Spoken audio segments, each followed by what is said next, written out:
सोचिए क्या कुछ चल रहा होगा गेंदबाज के जहन में इस वक्त। 5 छक्के अब तक खा चुके हैं। आखिरी गेंद इस इनिंग की। मेरे आ जा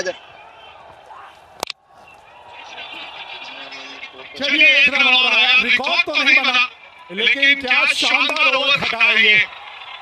मोमेंटम जो है अब है अफगानिस्तान के साथ। तीसरे अंपायर के पास जाएंगे लेकिन 20 ओवर का खेल director we have umpire review for run out at the wicket keeper 90 Mohammad Nabi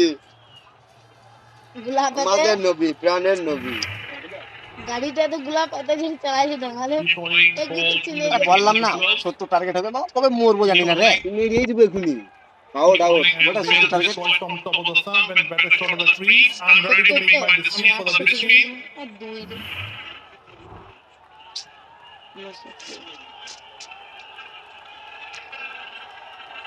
ji हाँ डिसीजन तो यहाँ आउट का आएगा।